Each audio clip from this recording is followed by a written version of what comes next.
ஒரு காடு, நல்ல மரம்லாம் செழிச்சு இருந்தது. அப்படிப்பட்ட காட்டில் ஒரு சாது இருந்தார். அவர் எப்படின்னா, எப்பவும் ஒரு மரத்தடியில் உட்காந்துருப்பார். ஏன்னா அவருடைய இருப்பிடமே அதுதான். அவர் என்ன பண்ணுவார், 3 கல் வச்சுருந்தார். செங்கல் மாதிரி இருக்கும், ஆனால் அதை விட கொஞ்சம் பெருசாக இருக்கும்.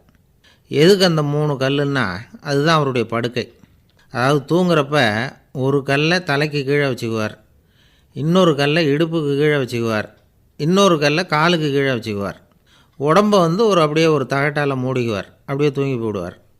மழை பெய்யுதுன்னு வச்சுங்க, அவர் உடம்பு வந்து 3 கல் மேலே இருக்குதா, அதனால் தண்ணி வந்து அடியில் ஓடி போடும், உடம்பு நனையாது. மேலே தகடு இருக்கிறதுனால மழையும் உடம்புல படாது. அவர் தூக்கமும் கெடாது, நிம்மதியாக தூங்குவார். பகலில் அந்த 3 கல்லையும் ஒரு சேர ஒரு அடுப்பு மாதிரி வச்சு அது மேலே உட்காந்துக்குவார்.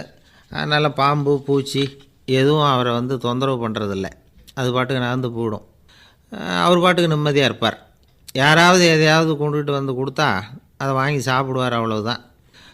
ஒரு நாள் அந்த நாட்டு அரசன் காட்டுக்கு வேட்டையாட வந்தான். அந்த வழியாக வந்தப்போ இந்த சாது படுத்துருக்கிறத பார்த்தான். பரிதாபப்பட்டான். ஐயோ பாவம், இவர் இப்படி இந்த கல் மேலே உடம்பை வச்சுக்கிட்டு தூங்குறாரே, என்ன பாடுபடுவார்.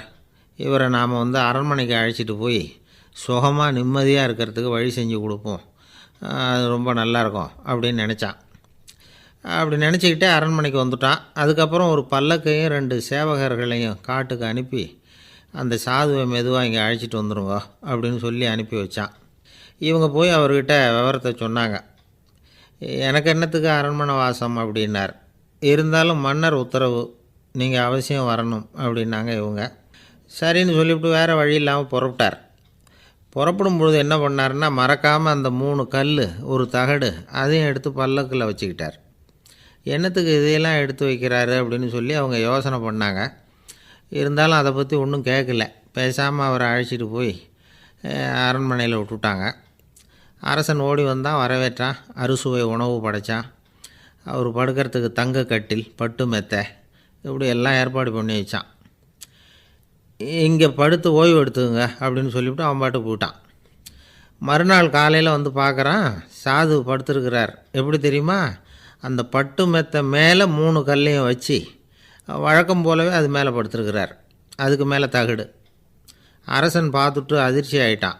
என்ன சுவாமி இப்படி அப்படின்னா, சாது சொன்னார், எனக்கு வந்து தேவையும் இல்லை குறையும் இல்லை, எல்லா இடத்துலையும் எனக்கு ஒரே மகிழ்ச்சி தான் அப்படின்னார். மகிழ்ச்சிங்கிறது தங்க கட்டிலேயோ பட்டு மெத்தையிலேயோ இல்லை, அது வந்து மனசில் இருக்கிற ஒரு விஷயம். உண்மையான மகிழ்ச்சிக்கு வழி வந்து மனப்பக்குவம் அப்படிங்கிறது அந்த அரசனுக்கு புரிஞ்சுதான். இந்த காலத்தில் ஒரு சாமியார், அவரை தேடி ஒரு சீடன் வந்தான். என்னாச்சு தெரியுமா, சுவாமி எனக்கு நிம்மதி வேணும், அதுக்கு என்ன வழின்னு கேட்டான். சாமியார் நிமிர்ந்து பார்த்தார். அப்புறம் சொன்னார், நீ ஏகப்பட்ட பேர்கிட்ட கடன் வாங்கியிருக்கிற, அதையெல்லாம் திருப்பி கொடுத்தா தான் உனக்கு நிம்மதி கிடைக்கும்னார். இவனுக்கு ஆச்சரியம். அது எப்படி சாமி, அவ்வளவு கரெக்டாக நான் கடன் வாங்கினதை கண்டுபிடிச்சிங்க அப்படின்னா. உனக்கு கடன் கொடுத்து சாமியாராக போனதே நான் தான்ப்பா, அதனால தான் இந்த கதிக்கு வந்தேன். என்கிட்டயே வந்து நிம்மதிக்கு வழி கேட்குறிய, அதுதான்டா வேதனை அப்படின்னாராம் அவர். எது ரொம்பவும் கஷ்டமான காரியம் அப்படின்னு கேட்டார் ஒருத்தர்.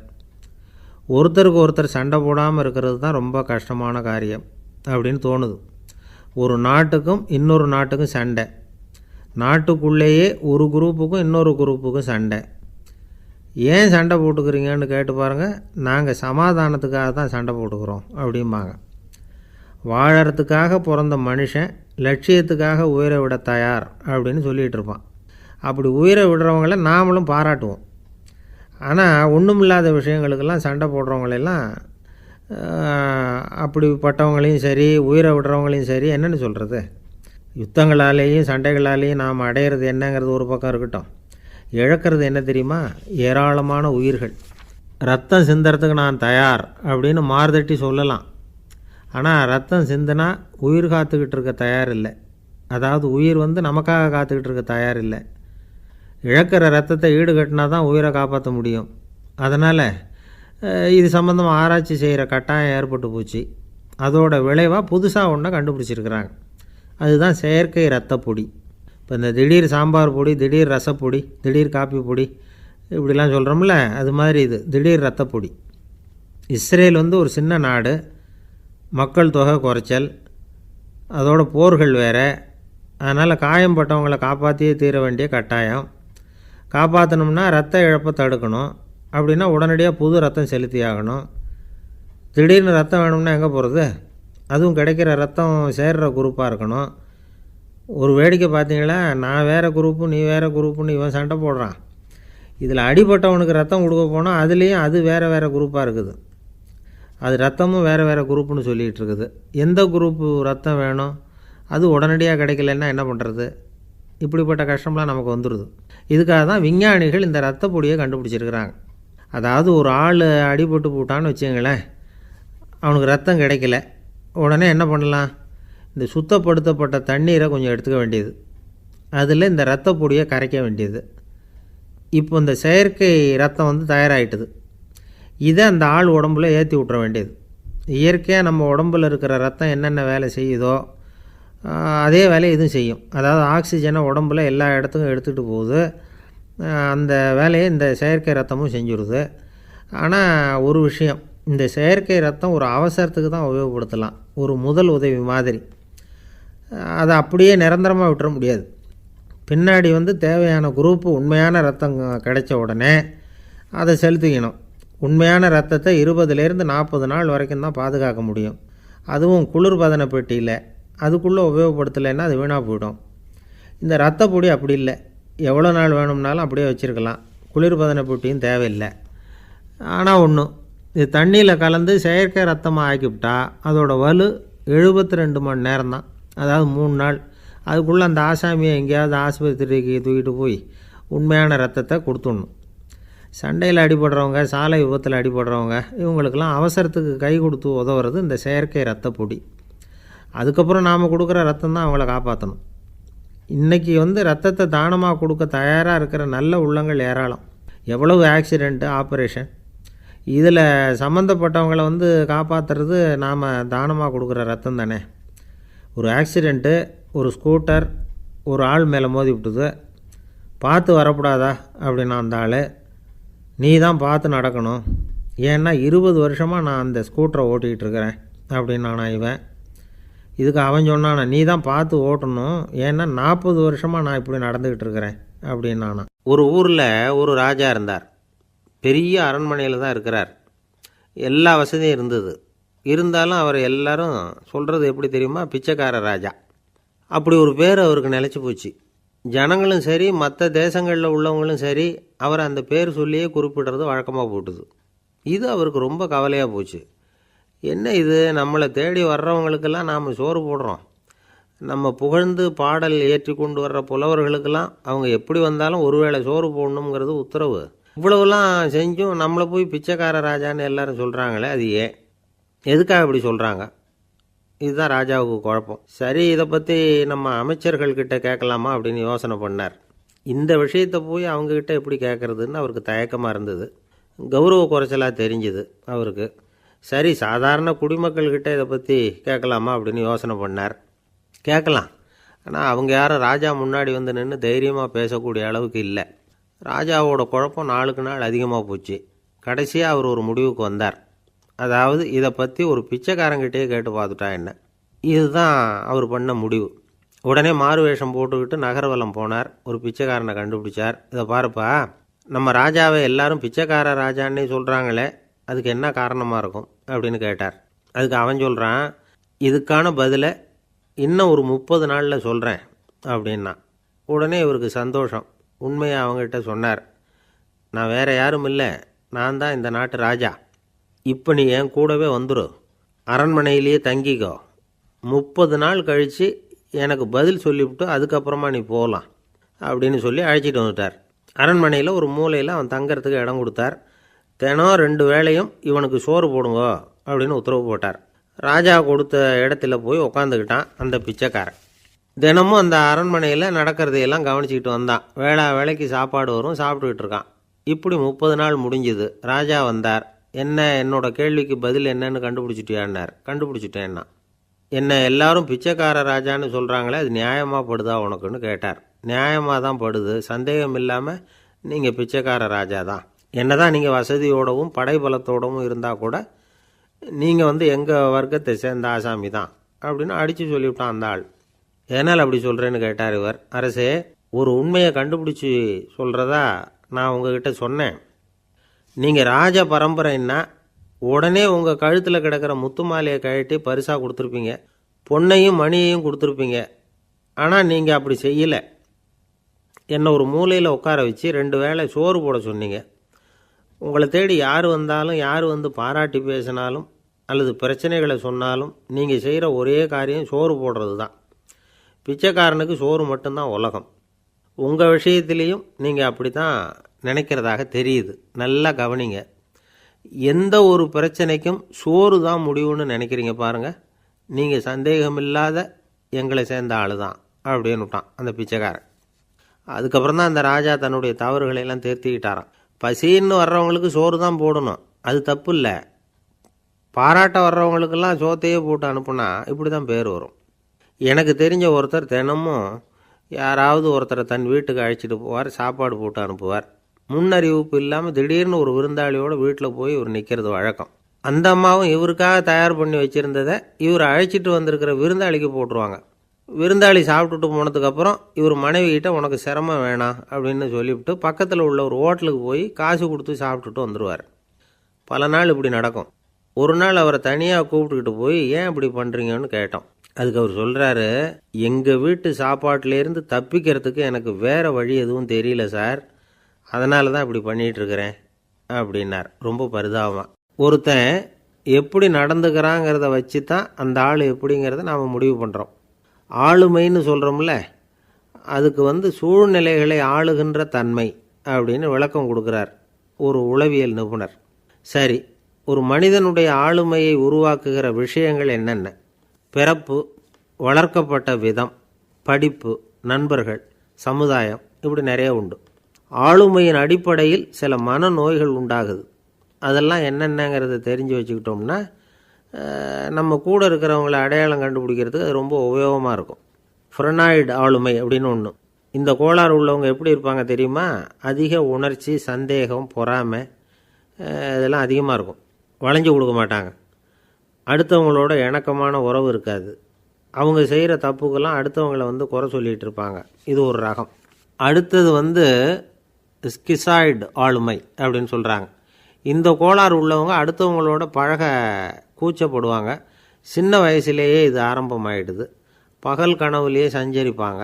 அவங்களுடைய விரோதம், கோபம் இதை கூட வெளியில் காட்டிக்க முடியாமல் இருப்பாங்க. இவங்களுக்கு அகமுகம், பிரச்சனைகள்லேருந்து ஒதுங்கி எதுலேயும் ஈடுபாடு இல்லாதவங்களாக இருப்பாங்க. இப்படி ஒரு ரகம். அடுத்தது சைக்ளோதமிக் ஆளுமை அப்படின்னு சொல்கிறாங்க. அது என்னென்னா, உணர்ச்சிகளில் ஏற்றத்தாழ்வு அதிகமாக இருக்குமா. சில சமயம் பார்த்தா மகிழ்ச்சியாக இருப்பாங்க, சில சமயம் சோகமாக உட்காந்துருப்பாங்க. அவங்க மனநிலைக்கு தகுந்த மாதிரி சமூக நிகழ்ச்சிகளில் பங்கெடுத்துக்குவாங்க. இன்னொரு வகை என்னென்னா எண்ணப்பீடிகை ஆளுமை அப்படின்னு பேர் வச்சுருக்கிறாங்க. அதுக்கு இவங்களுக்கெல்லாம் கரெக்டாக இருக்கணும், எல்லாம் சட்டத்திட்டம், எதுலேயும் ஒரு ஒழுங்குமுறை, இப்படி எதிர்பார்க்குற மனோபாவம். இவங்க எதிர்பார்ப்புக்கும் வரன்முறைக்கும் மற்றவங்க கட்டுப்படணும்னு நினைப்பாங்க. இந்த நிலைமை நீடித்தா என்ன ஆகும் தெரியுமா? அலைக்கழிக்கிற எண்ணங்கள் திரும்ப திரும்ப ஒரே செயலை செய்ய தூண்டுற மன தளர்ச்சிக்கு ஆளாயிடுறாங்க. அடுத்தது ஹிஸ்டீரியா ஆளுமை. சின்ன விஷயத்தையெல்லாம் பெருசுப்படுத்தி நாடகமாக்குற நடிகர்கள் இவங்க. உணர்ச்சி அதிகம் உள்ளவங்க. இவங்க மன எழுச்சியில் பக்குவமின்மை, குழந்தைத்தனம், முதிர்ச்சியின்மை எல்லாம் இருக்கும். தன்னலம் மிக்க குணம். பிறர் தன்னை மட்டுமே கவனிக்கணும்னு நினச்சி செயல்படுறது, இதெல்லாம் இவங்க அடையாளம். அடுத்த ரகம் எப்படின்னா வளர்ச்சியற்ற ஆளுமைன்னு சொல்கிறாங்க. அடுத்தவங்களோட இணங்கி போக முடியாதவங்க, அறிவு, மன எழுச்சி, சமூக உறவு இதில் எல்லாம் போதுமான வளர்ச்சியையும் நிறைவையும் பெற முடியாதவங்க. இவங்களால வாழ்க்கையில் முன்னேற முடியாது. பிச்சைக்காரங்க, குற்றவாளிகள், இவங்ககிட்டெல்லாம் இது மாதிரியான ஆளுமை அதிகமாக இருக்குமா. அடுத்தது என்னென்னா சோறு உடைய ஆளுமை. எதுலேயும் உற்சாகம் இல்லாமல் சோர்ந்து போயிருப்பாங்க. அதுக்கெல்லாம் நமக்கு வலிமை இல்லைப்பா அப்படின்னு சொல்லிகிட்டு இருப்பாங்க. சின்ன விஷயங்களுக்கெல்லாம் அதிர்ச்சி அடையிறது, வாழ்வின் சுவையை அனுபவிக்க முடியாதவங்க. இன்னொரு ரகம் இது கொதித்தெழும் ஆளுமைங்கிறாங்க. எதுக்கு எடுத்தாலும் ஆத்திரம், குரோதம், வன் செயல் இதிலெல்லாம் ஈடுபாடு, இப்படி உள்ளவங்க. நத்தை வகை ஆளுமை அப்படின்னு ஒன்று. அடுத்தவங்க மேலே விரோதம் இருக்கும், அடிக்கணுங்கிற எண்ணம் இருக்கும். ஆனால் அதை அப்படியே வெளியில் காட்டாமல் அதே சமயம் அமைதியான முறையில் வெறுப்பை வெளிக்காட்டுற ரகம். இவங்கெல்லாம் பேசாமல் கம்முன்னு இருந்துக்கிட்டே நினச்சதை நிறைவேற்றிக்கிறவாங்க. முன்ஜாக்கிரதை ஆளுமை அப்படின்னு ஒரு ரகமாக.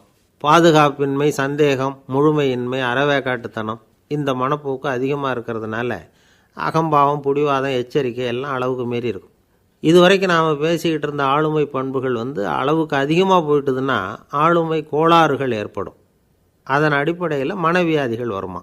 அதனால் இணக்கமான எல்லாரும் விரும்புகிற இயல்பான ஆளுமையை பெறுவதற்கு நாம் முயற்சி செய்யணும் அப்படிங்கிறது மனோதத்துவ நிபுணர்களுடைய ஆலோசனை. ஒருத்தர் ஒரு மனோதத்துவ டாக்டரை தேடிட்டு வந்தாராம். டாக்டர், எனக்கு மனசில் ஏதோ வியாதி, ஆளுமை கோளாறு, அதாவது எனக்கு சீக்கிரமாக செத்து போனால் தேவையில்லைன்னு தோணுது அப்படின்னாராம். உடனே அந்த டாக்டர், சரி அப்படின்னா இங்கேயே இருங்க, நான் வைத்தியம் பார்க்குறேன் அப்படின்னாராம். ஆஃபீஸு முடிஞ்சு வீட்டுக்கு போகிற சமயத்தில் ஒருத்தர் கடைக்கு போய் ஸ்வீட் வாங்கினார். சரி, வீட்டுக்கு பிள்ளைங்களுக்கு தான் வாங்கிட்டு போகிறார் அப்படின்னு மற்றவங்க நினச்சாங்க. அவர் அப்படி செய்யலை. அந்த இடத்துலையே பொட்டலத்தை பிரித்தார். திருட மாதிரி அப்படியே சுற்றி ஒரு தரம் பார்த்துக்கிட்டார். யாரும் தெரிஞ்சவங்க இல்லைங்கிறத முடிவு பண்ணிவிட்டு அவசரமாக அதை அப்படியே போட்டு முழுகிவிட்டு கையை தொடச்சிக்கிட்டு நல்ல பிள்ளை மாதிரி நடந்து போக ஆரம்பிச்சிட்டார். அவர் யாருன்னா, அவரோட பிரச்சனை எல்லாருக்கும் தெரியாது, சில பேருக்கு தான் தெரியும். அதாவது அவர் உடம்பில் சர்க்கரை இருக்குதுன்னு டாக்டர் சொல்லிவிட்டாராம். அதனால் வீட்டில் சர்க்கரையே இவர் கண்ணில் காட்டுறதில்ல. அதனால் இவர் யார் கண்ணிலையும் படாமல் இப்படிப்பட்ட வேலைகள்லாம் செய்கிறது வழக்கம். யாருக்கும் தெரியாமல் இப்படி ஸ்வீட்டை வாங்கி சாப்பிட்டுட்டு அவர் பாட்டுக்கு போயிடுறது. இப்படிப்பட்டவங்களுக்கெல்லாம் கொஞ்சம் ஆறுதலான தகவல் இன்றைக்கி. அது என்னென்னா, நாம் சாப்பிட்ற சர்க்கரைக்கும் நம்ம உடம்பில் உள்ள சில கோளாறுகளுக்கும் அப்படி என்ன தான் சம்மந்தம் இருக்குது. இதை பற்றி சமீபத்தில் சில ஆராய்ச்சிகள்லாம் நடந்திருக்குது. ஏன்னா சர்க்கரைன்னாவே விஷம் மாதிரி அதை பார்க்குறவங்களும் சில பேர் உண்டு. சின்ன பிள்ளைங்களுக்கு வயத்தில் பூச்சி உண்டாகிறதுலேருந்து பெரியவங்களுக்கு நீரிழிவு வர்ற வரைக்கும் எல்லாத்துக்கும் சர்க்கரை தான் காரணம்னு சொல்லிகிட்டு இருக்கிறோம். ஆனால் அந்த அளவுக்கு பயப்பட வேண்டிய அவசியம் இல்லை அப்படின்னு சொல்கிறாங்க. சர்க்கரை வியாதி, இருதய நோய், பித்த நீர்ப்பை நோய், இதெல்லாம் சில நோய்கள்லாம் நாம் சாப்பிட்ற சர்க்கரைக்கும் தொடர்பு இருக்குன்னு நினைக்கிறோம். ஆனால் அப்படி சம்பந்தம் உண்டுங்கிறதுக்கு போதுமான அளவுக்கு ஆதாரம் இல்லை அப்படிங்கிறாங்க ஆராய்ச்சியாளர்கள். ஒரே ஒரு சம்பந்தம் தான் உறுதியாக இருக்குதான். அதுவும் இந்த பல் சிதைவு அப்படின்னு இருக்கு இல்லையா, அந்த சர்க்கரை சாப்பிட்றதுக்கும் இந்த பல் சிதைவுக்கும் சம்பந்தம் இருக்குது அப்படிங்கிறத மட்டும் உறுதியாக சொல்கிறாங்க. சர்க்கரைன்னா நாம் சாப்பிட்ற ஜீனி மட்டும் இல்லை, பழம், காய்கறி, பால், தேன் இப்படி எல்லாத்துலேயும் அது இருக்குது. கேரட்டு கொடுக்குற சத்தில் 88% சர்க்கரை, ஆப்பிள் கொடுக்குற சக்தியில் 95% சர்க்கரை. இது ஜீனி சர்க்கரை, இது ஆப்பிள் சர்க்கரை அப்படிங்கிற வித்தியாசம்லாம் உடம்புக்கு கிடையாது. ரெண்டுமே உடனடியாக சக்தி கொடுக்குது. ஒரு ஸ்பூன் சர்க்கரையில் 16 கலோரி தான் சத்து இருக்குது. அதிகமாக சர்க்கரை சாப்பிட்டா நீரிழிவு வந்துருங்கிறது தப்பான ஒரு அபிப்பிராயம். டயபெட்டிஸுங்கிறது ஒரு மெட்டபாலிக் டிஸார்டர், அவ்வளவுதான். அதாவது நாம் சாப்பிட்ற சர்க்கரையை நம்ம உடம்பு திறமையாக உபயோகப்படுத்திக்க முடியல அப்படின்னு அர்த்தம். அதனால தான் அதிகமாக இனிப்பு வேணாம்னு சொல்கிறோம். ஏற்கனவே உடம்பால் முடியாத ஒன்றை மறுபடியும் அது தலையில் சுமத்தி அதிகமாக வேலை வாங்க வேணாமே அப்படிங்கிறதுக்காக தான். ஆகாரத்தில் அதிகமாக சர்க்கரை இருந்தால் அதனால் உடனே சர்க்கரை வியாதி வந்துடும்ங்கிறதுக்கு விஞ்ஞான ரீதியாக போதுமான ஆதாரம் இல்லை. அதனால் எப்போவாவது அதிகமாக ஸ்வீட்டு சாப்பிட்டுட்டா ஐயோ அதிகமாக சாப்பிட்டோமோ என்ன பண்ண போகுது தெரியலையே அப்படின்னு நினச்சி மனசை போட்டு குழப்பிக்க வேண்டியதில்லை. பொதுவாக எதுவுமே அதிகமாக வேண்டாம், எல்லாம் சீராக இருந்தால் போதும். நீரிழிவுங்கிறது புதுசாக வந்துட்ட ஒரு நோய் இல்லை, ரொம்ப காலமாகவே இருக்கிற ஒன்று தான். நம்ம முன்னோர்கள் இதை மதுமேகம் அப்படின்னு சொல்லுவாங்க. அதை கட்டுப்படுத்துறதுக்கு அவங்களே சில வழிமுறையை சொல்லி வச்சுருக்கிறாங்க. அது என்னென்னா வேறு ஒன்றும் இல்லை, இந்த பாவக்காய், முள்ளங்கி, அருகம்புல் அவ்வளவுதான். வெள்ளை முள்ளங்கி இருக்குல்ல, அதை வாரத்துக்கு 3 நாள் சாப்பிட்டுக்கிட்டு வாங்க. நூலுக்கோல் ரொம்ப நல்லது. இல்லைன்னா முள்ளங்கி சாறு 1 ounce சாப்பிட்டுட்டு வரலாம். ரத்தத்தில் சேர்கிற சர்க்கரை அளவை இதெல்லாம் கட்டுப்படுத்துது. சிறுநீரில் காணப்படுகிற சர்க்கரை அளவையும் சமநிலைப்படுத்துது. தினமும் ஆகாரத்தில் கோதுமை, கேழ்வரகு, வெந்தயம், கருவேப்பிலை, சோயாபீன்ஸ் எது கிடைக்குதோ சேர்த்துக்கலாம். இப்படிலாம் செஞ்சுக்கிட்டு வந்தால் அப்புறம் வீட்டுக்கு தெரியாமல் கடையில் போய் நின்றுக்கிட்டு ஸ்வீட் வாங்கி திருட்டுத்தனமாக சாப்பிட வேண்டிய அவசியமே உங்களுக்கு வராது. 2 ஆசாமிகள் கடற்கரையில் உட்காந்து சாவகாசமாக பேசிக்கிட்டு இருந்தாங்களாம். ஒருத்தர் சொன்னார், இன்னொருத்தருக்கு தெரியாமல் ஸ்வீட்டு சாப்பிட்றதே எப்பவும் இடைஞ்சல் தான் சார். நேற்றுக்கு பாருங்கள் அப்படி தான் சாப்பிட்டுக்கிட்டு இருந்தேன், வீட்டுக்காரி கண்ணில் போட்டுவிட்டுது, அதுக்கப்புறம் ஒரே ரகலையாக போச்சு அப்படின்னாராம். எனக்கு கூட அப்படி தான் சார் ஆகிட்டுது, ஒரே ரகலை அப்படின்னாராம் இன்னொருத்தர். நீங்கள் சாப்பிட்டதும் உங்கள் வீட்டுக்காரங்க கண்ணில் போட்டுவிட்டுதா சார் அப்படின்னு கேட்டிருக்காரு இவர். அதுக்கு அவர் சொன்னாராம், அப்படி இல்லை சார், கடைக்காரர் கண்ணில் போட்டுட்டுதோ நான் அவருக்கு தெரியாமல் அந்த ஸ்வீட்டை அவர் கடையிலேருந்து எடுத்திருந்தேன் அப்படின்னு விளக்கம் கொடுத்தாராம் இந்த ஆள். ஒருத்தர் முகத்தை தொங்க போட்டுக்கிட்டு ஒரு மாதிரியாக வந்தார். என்ன விஷயம்னு விசாரித்தேன். என்னுடைய நண்பன் ஒருத்தங்கிட்ட கருத்து வேறுபாடு, இனிமேல் நமக்குள்ளே எந்த சம்மந்தமும் வேணாம்னு நட்பை முறிச்சிட்டு வந்துட்டேன்னா. நண்பர்கள்னு இருந்தால் கருத்து வேறுபாடு வரத்தான் செய்யும்னு. கருத்து வேறுபாடு வராமல் இருக்கிறதுக்கு ஏதாவது வழி உண்டா அப்படின்னு கேட்டாங்க.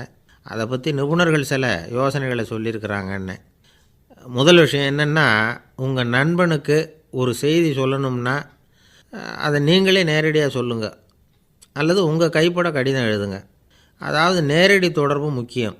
அதை விட்டுட்டு இன்னொருத்தர் மூலமாக நண்பர்களுக்கு செய்தி அனுப்புனா நீங்கள் சொல்கிற செய்தி அப்படியே போய் சேராது, அது சேதமாயிடும்.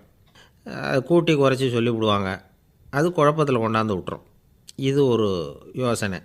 ரெண்டாவது யோசனை என்னென்னா, நீங்கள் ஒரு நல்ல காரியத்தை செய்யும் பொழுது உங்கள் நண்பரையும் சேர்த்துக்குங்க, அவருக்கும் அதில் ஒரு ஈடுபாட்டை உருவாக்குங்க. மூணாவது யோசனை, நம்ம பக்கத்தில் இருக்கிற நண்பர் மகிழ்ச்சி அடைகிற மாதிரி ஏதாவது செய்யணும்.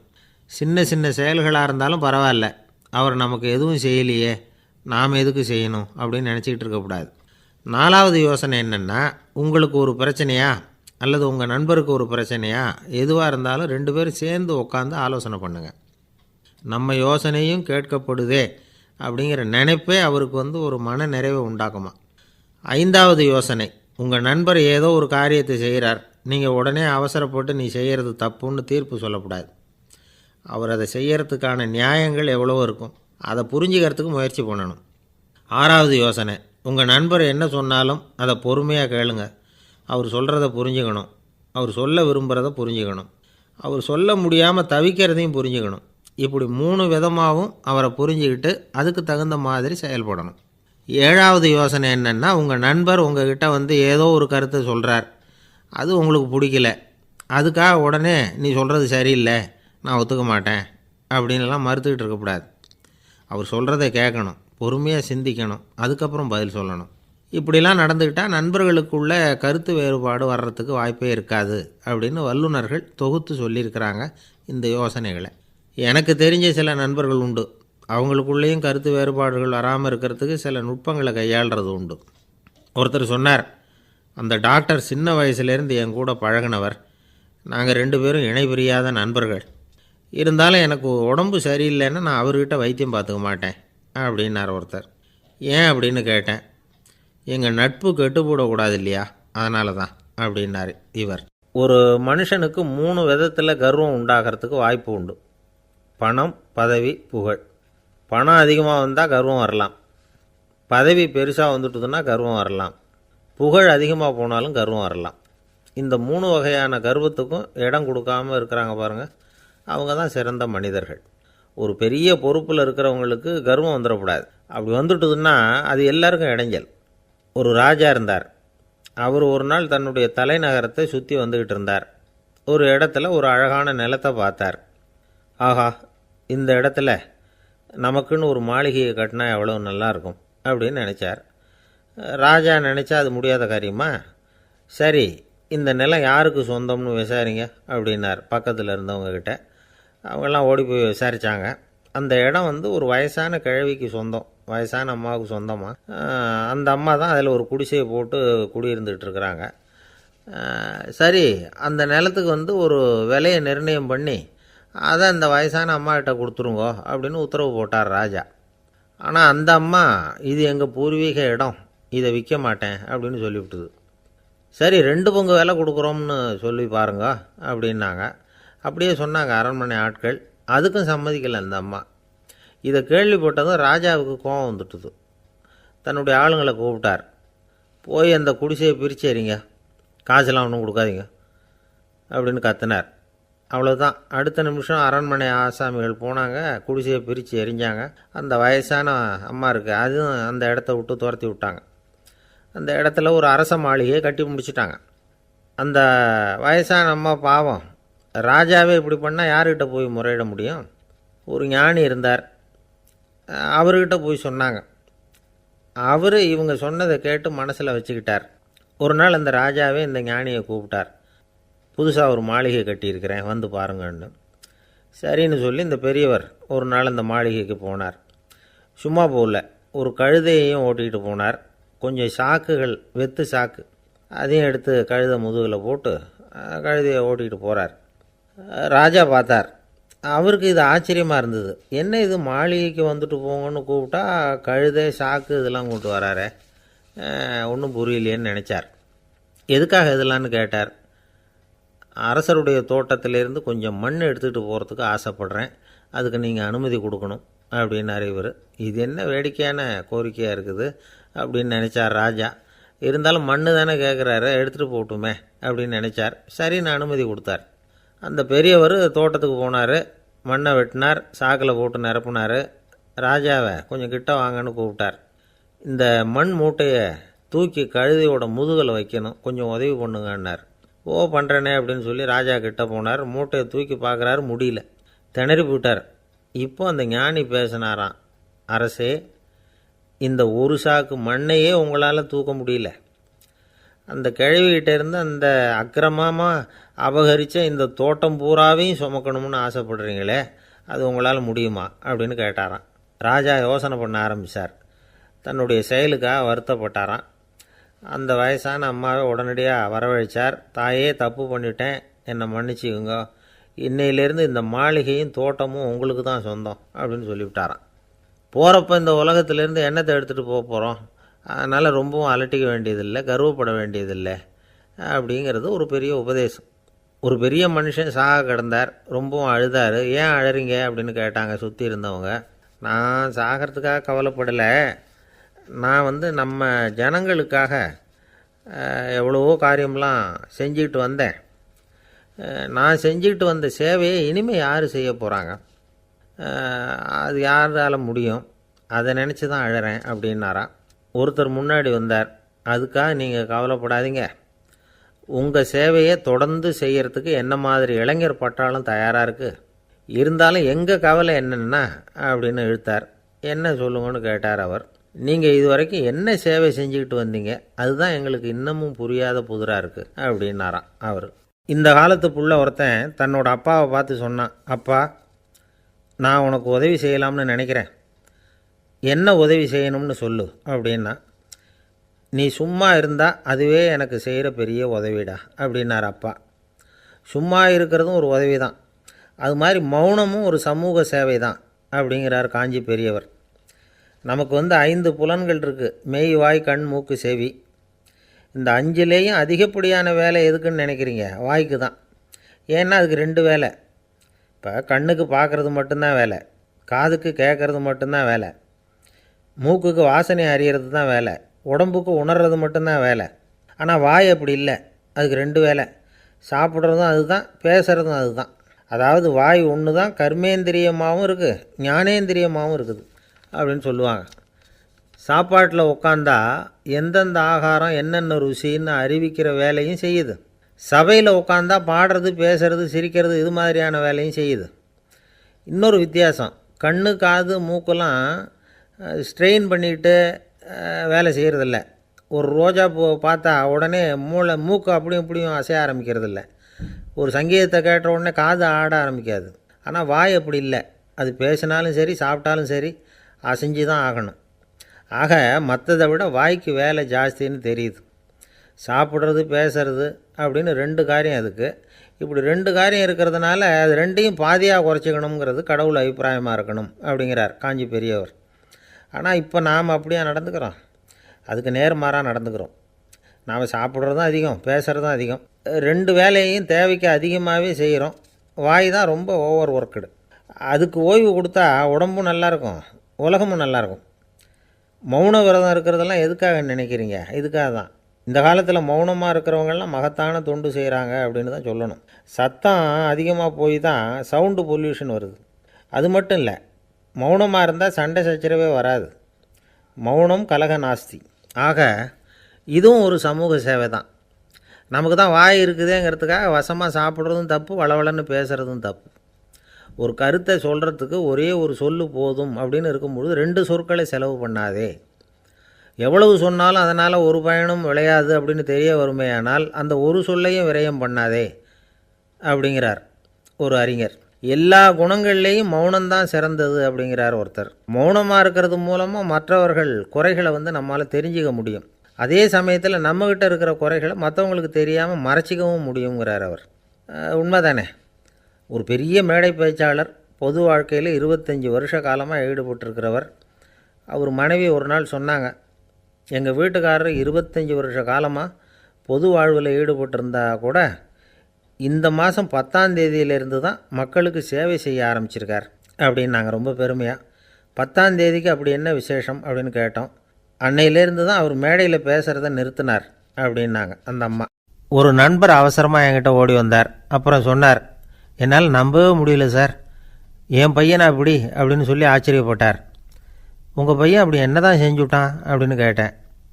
என்னால் முடியாத ஒரு காரியத்தை அவன் செஞ்சுட்டான் சார் அப்படின்னார். அது என்னன்னு தான் சொல்லுங்களேன். என்ன 5ஆவது வகுப்பில் அவன் ஒரே தடவையில் தேறிட்டான் சார், அதாவது ஒரே அட்டம்ப்டில் பாஸ் ஆகிருக்கான் அப்படின்னார் மூச்சு வாங்க. கஷ்டப்பட்டு பரீட்சை எழுதுனது அவன், இவருக்கு ஏன் மூச்சு வாங்குது? நம்மால் செய்ய முடியாத ஒரு காரியத்தை இன்னொருத்தர் செய்யும் பொழுது அது நமக்கு ஆச்சரியமாக இருக்குது.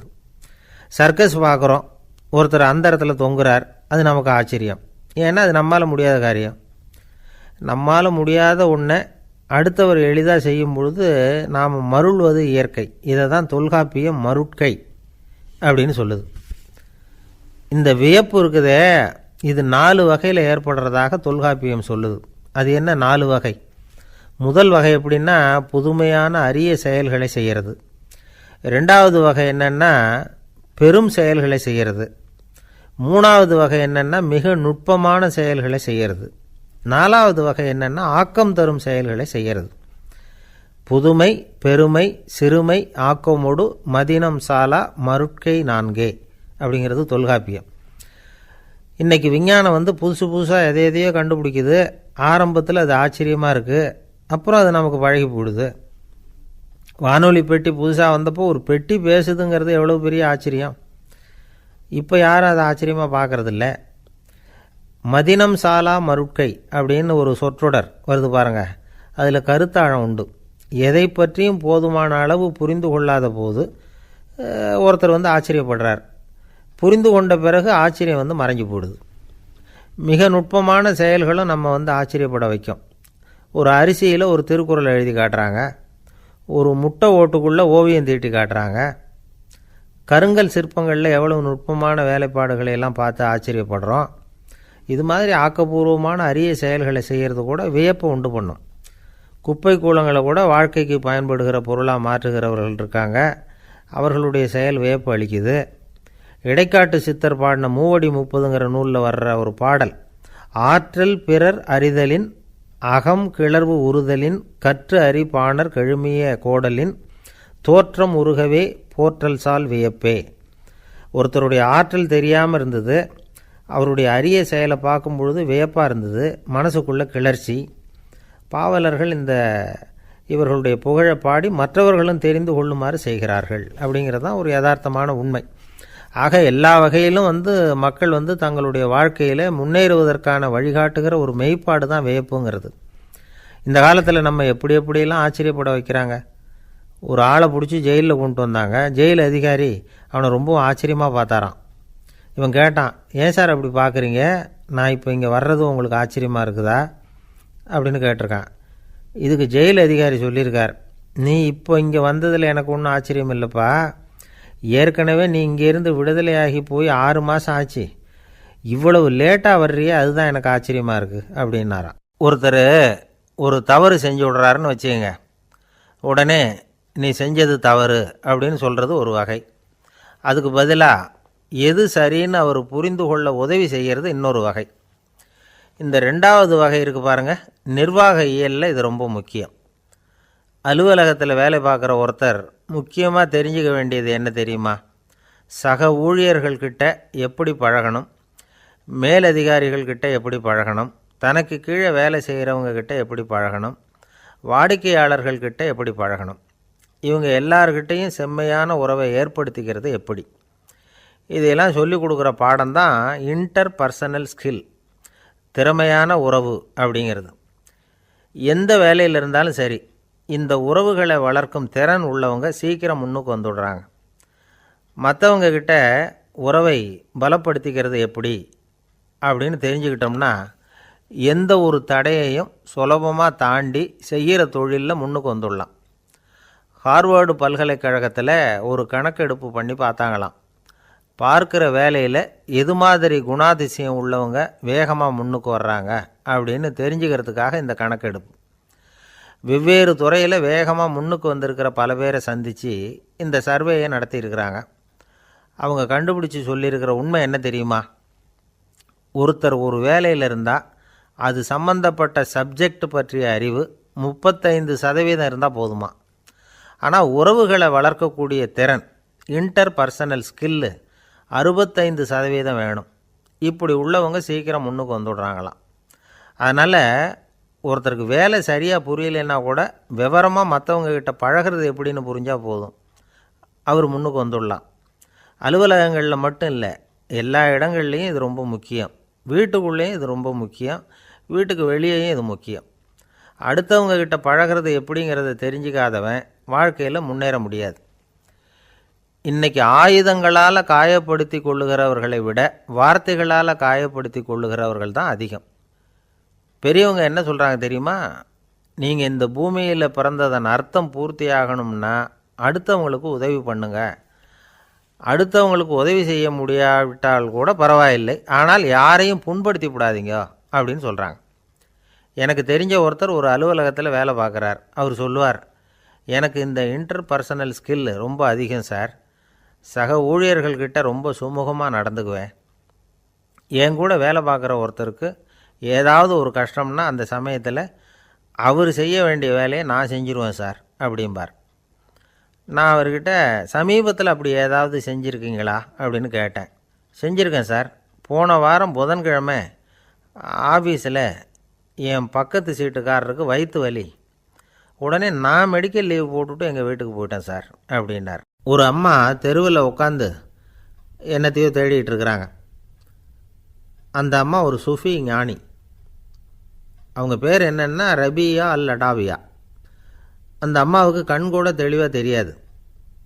அந்த பக்கமாக வந்த சில பேர் இவங்களுக்கு உதவி செய்கிறதுக்காக வந்தாங்க.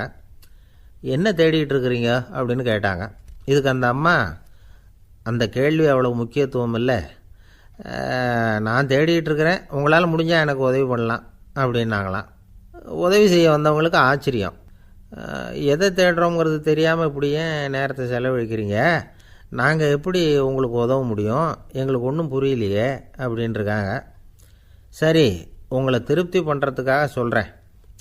ஒரு குண்டூசி தொலைஞ்சி போச்சு, அதை தேடுறேன் அப்படின்னாங்களாம் அந்த அம்மா. அதுக்கப்புறம் இவங்களும் சேர்ந்து தேட ஆரம்பிச்சிட்டாங்க. கொஞ்ச நேரம் ஆச்சு, ஒன்றும் கிடைக்கல. உதவி செய்ய வந்தவங்களும் அழுத்து போட்டாங்க.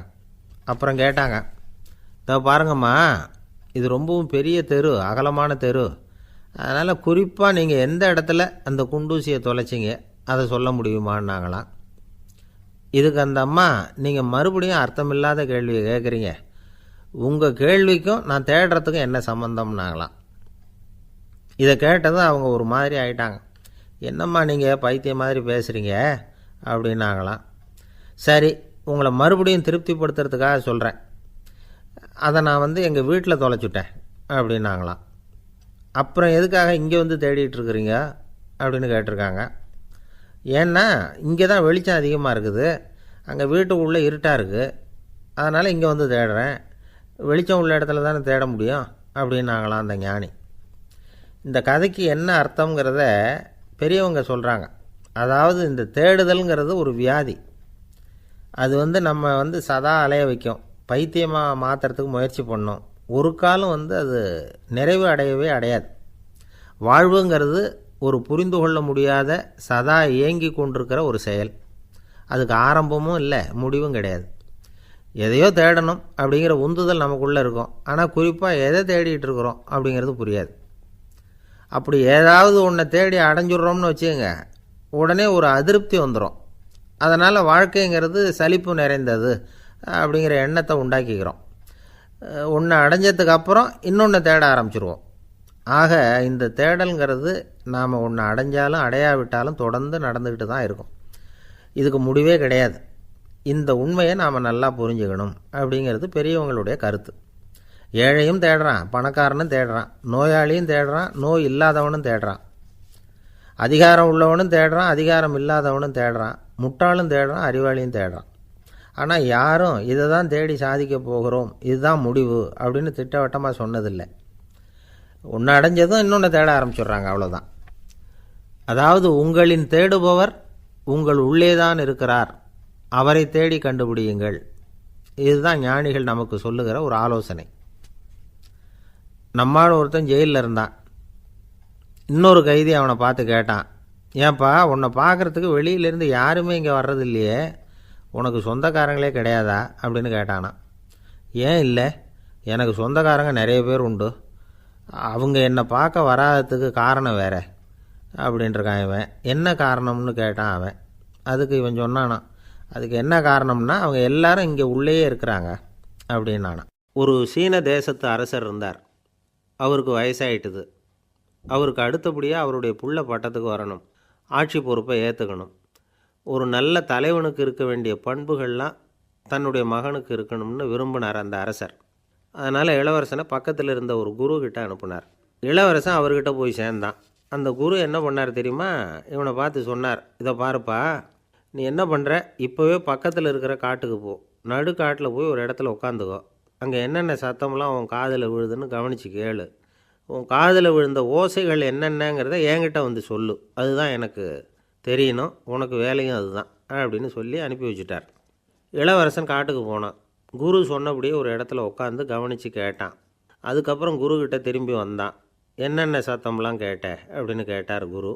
குருவே, காட்டில் நான் பறவைகள் சத்தம்லாம் கேட்டேன், மிருகங்களின் ஓசையையும் கேட்டேன், இதை தவிர இடி மின்னல் மழை இதுகளோட சத்தத்தையும் கேட்டேன் அப்படின்னா. குரு யோசனை பண்ணார், நீ இன்னமும் சரியாக கேட்கல, அதனால் மறுபடியும் காட்டுக்கு போ, கொஞ்ச நாள் தங்கியிருந்து கேட்டுட்டு வா அப்படின்னார். இளவரசனுக்கு ஒன்றும் புரியல. இருந்தாலும் குருவின் கட்டளையாச்சே, மறுக்க முடியுமா? உடனே அவன் மறுபடியும் காட்டுக்கு போனான். ஒரு இடத்துல உட்காந்தான். கொஞ்ச நேரம் உன்னிப்பாக கவனித்து கேட்டான். சில நாள் கழித்து குருக்கிட்ட திரும்பி வந்தான். குருவே, இந்த தடவை சில துல்லியமான சத்தங்களை எல்லாம் கேட்டான். தேனீ பறக்கிற சத்தம், நீரோடையின் மெல்லிய ஓசை, இதெல்லாம் கேட்டேன்னா. குரு சிரித்தார். நீ மறுபடியும் காட்டுக்கு போ, இன்னும் சில நாள் அங்கே இரு, முழுமையாக கவனமாக கேட்டுக்கிட்டு வா அப்படின்னு சொல்லி அனுப்பி வச்சுட்டார். இளவரசனுக்கு குழப்பம் அதிகமாயிட்டுது. ஒன்றுமே புரியல. மறுபடியும் காட்டுக்கு போனான். மௌனமாக ஒரு இடத்துல உட்காந்துட்டான். அப்படியே தியானத்தில் ஆழ்ந்துட்டான். சில நாளில் அவனுக்கு இதுவரை கேட்காத ஓசைகள்லாம் கேட்க ஆரம்பிச்சிட்டுது. இதைத்தான் நான் கேட்கணும்னு என்னுடைய குரு எதிர்பார்த்துருக்கிறாருங்கிறத புரிஞ்சுக்கிட்டான். உடனே குருக்கிட்ட ஓடனான். குருவே, இந்த தடவை காதுகளுக்கு கேட்க முடியாத சில ஓசைகளை கூட என்னால் உணர முடிஞ்சுது. பூ மலருகிற ஓசை, சூரியனால் பூமி சூடாகிறப்போ எழுகிற ஓசை, காலை பனித்துளியை இந்த புல்லுலாம் குடிக்கிற ஓசை, இது எல்லாம் என்னால் நல்லா கேட்க முடிஞ்சுது அப்படின்னா. குருவுக்கு இப்போ தான் திருப்தி ஏற்பட்டு தான். இளவரசனை பார்த்து சொன்னார், இதை பாருப்பா, இப்போ தான் நாட்டை ஆளுகிற தகுதி உனக்கு வந்திருக்குது அப்படின்னு சொல்லி அதுக்கு விளக்கமும் கொடுத்தாராம். எந்த அரசன் தன்னுடைய மக்களின் இதயம் பேசுகிற மௌன மொழியை, மௌன வார்த்தைகளை கேட்குறானோ அவன்தான் ஆள தகுதி உள்ளவன். எந்த அரசன் தன்னுடைய மக்களின் உணர்ச்சிகளை உண்மையாக உணர்றானோ அவன்தான் முதன்மையான அரசன். போலி வார்த்தைகளை மட்டும் கேட்டுட்டு பல மௌன ராகங்களை காதில் வாங்கிக்காதவன் அரசனே இல்லை. எந்த நாட்டில் எப்போ ஒரு அரசன் தன்னுடைய மக்களின் உணர்ச்சிகளை கேட்க மறுக்கிறானோ அன்னையிலேருந்தே அந்த நாடு அழிய தொடங்குது அப்படின்னு அர்த்தம். இதுதான் அந்த குரு இளவரசனுக்கு போதித்தது. வாயால் பேசுகிறத மட்டும் கேட்டு ஏமாறக்கூடாது, உணர்ச்சிகளையும் கேட்குறதுல தான் மனப்பக்குவம் உண்டாகும். மக்கள் உணர்ச்சிகளை புரிந்து கொள்ளாத அரசர்கள் நீடிச்சிருக்க முடியாது. அது மாதிரி நாடுகளில் அடிக்கடி குழப்பம் தான் உண்டாகும். அப்படி இருந்தால் அடிக்கடி ஆட்சி மாறிக்கிட்டு இருக்கும். அப்படிப்பட்ட ஒரு தேசம், அங்கே ஒரு சிறைச்சாலையில் 3 கைதிகள் பேசிக்கிட்டு இருந்தாங்க. ஒருத்தன் சொன்னான், நான் இந்த நாட்டு ராஜாவை எதிர்த்து பேசிக்கிட்டு இருந்தேன், அதனால் என்னை பிடிச்சி கொண்டாந்து இங்கே போட்டுவிட்டாங்க அப்படின்னா ஒருத்தன். இன்னொருத்தன் சொன்னான், நான் இந்த நாட்டு ராஜாவை ஆதரித்து பேசிக்கிட்டு இருந்தேன், அதனால் என்னை பிடிச்சி கொண்டாந்து இங்கே தள்ளிவிட்டாங்க அப்படின்னா. அது சரி, நீ என்ன தப்பு பண்ண அப்படின்னு சொல்லி 3வது ஆளை பார்த்து இவங்க கேட்டாங்க. அதுக்கு அந்த ஆள் சொல்கிறான், நான் தான் இந்த நாட்டு ராஜா அப்படின்னானா. ஒரு ஆசாமி வேகமாக ஓடிக்கிட்டு இருந்தான். ஏன் இப்படி ஓடுறேன்னு கேட்டார் இன்னொருத்தர். அங்கே ஒரு ஆள் அடிபட்டு கிடக்கிறான், அதை பார்த்தேன், உடனே ஓடுறேன்னா. எங்கேன்னு கேட்டார். ஆஸ்பத்திரிக்குன்னா. ஒரு ஆள் அடிபட்டு கிடக்கிறத பார்த்தா உடனடியாக நாம் செய்ய வேண்டியது முதல் உதவி, அதுக்கப்புறம் தான் ஆஸ்பத்திரி. இன்றைக்கி விபத்துங்கிறது சர்வசாதாரணமாக நடந்துக்கிட்டு இருக்குது. வாகன விபத்து, வெடிகுண்டு விபத்து, தீ விபத்து, கட்டடம் சரியறது, பூகம்பம், இப்படி நிறைய நடக்குது. ஒரு விபத்தை பார்த்துட்டா நம்மளில் பல பேர் நமக்கு என்னத்துக்கு வம்புன்னு ஒதுங்கி போயிடுறதும் உண்டு. சில பேர் துணிஞ்சு கிட்ட போய் உதவி செய்கிறதும் உண்டு. அப்படி உதவி செய்ய நினைக்கிறவங்களுக்கு உபயோகப்படுற தகவல் இது. விபத்தில் காயமடைஞ்சவங்களை 3 பிரிவாக பிரிக்கலாமா. முதல் வகை கொஞ்சம் சீரியஸானது, உயிருக்கு உடனே ஆபத்து தரக்கூடியது. மூளை காயம், முகம், கழுத்து காயங்கள், இருதயம், நுரையீரல் காயங்கள், வயத்தில் உள்ளுறுப்பு காயங்கள், அதிகப்படியான இரத்தப்போக்கு, இதனால எல்லாம் பாதிக்கப்பட்டிருந்தால் அது முதல் வகை அப்படின்னு நாமளே மனசுக்குள்ளே முடிவு பண்ணிக்கணும். இவங்களுக்கெல்லாம் உடனடியாக முதல் உதவி கொடுக்கணும். தாமதப்படுத்தாமல் ஆஸ்பத்திரிக்கு கொண்டுகிட்டு போயிடணும். இப்படி கொஞ்சம் எச்சரிக்கையாக நடந்துக்கிட்டால் அவங்களில் பல பேரை காப்பாற்றி போடலாம். ரெண்டாவது வகை எப்படின்னா, முதல் உதவி விரைவாக கிடைச்சா உயிர் பிழைக்கக்கூடிய மார்பு காயங்கள், கைகால் எலும்பு முறிவு, இடுப்பு முதுகெலும்பு காயம், சீரான இரத்த சேதம், இப்படிப்பட்டவங்களை ரெண்டாவது வகையாக பிரிக்கணும். ஆபத்து இல்லாத சிராய்ப்புகள், சிறு காயங்கள், இரத்த உறைவுகள், இதனால் பாதிக்கப்படுறவங்க மூணாவது வகை. ஒருத்தர் தலையில் அடிபட்டு நினைவு விழுந்துட்டார்னு வச்சுங்க, அவருக்கு வாந்தி வர்றதுனால புறையேறி மூச்சு அடைப்பு உண்டாகும். இப்படி ஆகாமல் இருக்கிறதுக்காக தலையை ஒரு பக்கமாக சாய்ச்சி வைக்கலாம். நாடி துடிப்பையும் இதய துடிப்பையும் தொட்டு பார்க்கணும். அது குறைஞ்சிருந்தாலும் சரி, நின்று இருந்தாலும் சரி, அவர் மார்பை நிமிஷத்துக்கு 80 தடவை உள்ளங்கையால் அழுத்தி இதய துடிப்பை மீட்கிறதுக்கு உதவி பண்ணணும். கழுத்தில் காயம்பட்டாலும் ஆபத்து அதிகம். கழுத்துக்கு அடியில் ஒரு துண்டை மடித்து வைக்கலாம். 2 பக்கமும் சின்ன தலையணை அல்லது துணி மடிப்புகளை வச்சு கழுத்தை அதிகமாக அசையாமல் பார்த்துக்கலாம். முதுகெலும்பு முறிஞ்சிருக்குமோ அப்படிங்கிற சந்தேகம் இருந்ததுன்னா அவரை அதிகமாக அசைய விடக்கூடாது. அதிகமாக அசைஞ்சால் தண்டு இடத்துல பாதிப்பு ஏற்பட்டு கைகால் விளங்காமல் போயிடும். அவரை ஒரு கனமான போர்வை இல்லைன்னா பாயில் படுக்க வச்சு 4 பேர் மெதுவாக தூக்கி மருத்துவ உதவிக்கு அனுப்பி வைக்கலாம். கையெலும்பு முறிஞ்சிருந்தால் முறிஞ்ச பாகத்தை உடம்போடு சேர்த்து அசையாமல் கட்டி போடலாம். கால் எலும்பு முறிஞ்சிருந்தால் மற்ற காலோடு சேர்த்து கட்டி போடலாம். முறிஞ்ச பாகம் தொங்காமல் பார்த்துக்கணும். அப்போ தான் வீக்கம் உண்டாகாமல் இருக்கும். வெட்டு காயம், குண்டடிப்பட்ட காயம், இதிலெல்லாம் ரத்தப்போக்கு அதிகமாக இருக்கும். ரத்தம் வெளியேற ஆபத்து அதிகம். சுத்தமான துணியை பல மடிப்புகளை மடித்து காயத்தின் மேலே வச்சு அழுத்தமாக ஒரு 10 நிமிஷம் பிடிச்சிக்கணும். ரத்தம் நின்ன உடனே காயத்துக்கு கட்டு போடலாம். சில சமயம் காயம்பட்ட பாகத்தை உயரமாக தூக்கி பிடிச்சிக்கிட்டா தான் ரத்த கசிவு நிற்கும். இந்த விவரங்களையெல்லாம் கொஞ்சம் மனசில் வாங்கி வச்சுக்கிட்டோம்னா சமயத்தில் உதவும். ஏன்னா இந்த காலத்தில் விபத்து எந்த ரூபத்தில் எப்போ வரும்னு யூகிக்கவே முடியல. நண்பர் ஒருத்தர் சொன்னார், நேற்றுக்கு பாருங்கள் சார், என் கண்ணு முன்னாடியே ஒரு சின்ன விபத்து நடந்ததுன்னார். என்னன்னு விசாரித்தோம். ஒரு பஸ்ஸில் வந்துக்கிட்டு இருந்தேன். அந்த பஸ்ஸில் பின்பக்கம் படி ஓரமாக நின்றுக்கிட்டு இருந்த ஒருத்தர் ரோட்டில் விழுந்துட்டார். டிரைவர் அதை கவனிக்கலை, நிறுத்தாமல் அவர் பாட்டுக்கு போகிறாருன்னார். கண்டக்டர் உடனே விசில் கொடுத்து பஸ்ஸை நிறுத்த வேண்டியது தானே அப்படின்னோம். அதுதான் சார் முடியாமல் போச்சுன்னார் அவர். ஏன்னு கேட்டாங்க. தவறி கீழே விழுந்ததே அந்த கண்டக்டர் தான் சார் அப்படிங்கிறார். ஒரு நண்பர், அவர்கிட்ட பேசிக்கிட்டு இருந்தேன். மனித உறவுகள் பற்றி அவர் சொல்லிகிட்டு இருந்தார். அமெரிக்காவில் தந்தை மகன் உறவு எப்படி இருக்குது அப்படிங்கிறத விளக்கிறதுக்கு அவர் ஒரு கதையை சொன்னார். ஒரு அப்பா பகல் பூராவும் அலுவலகத்தில் வேலை, ஓடி ஆடி உழைச்சிக்கிட்டு களைச்சி போய் ராத்திரி 10 மணிக்கு மேலே வீடு திரும்பினான்.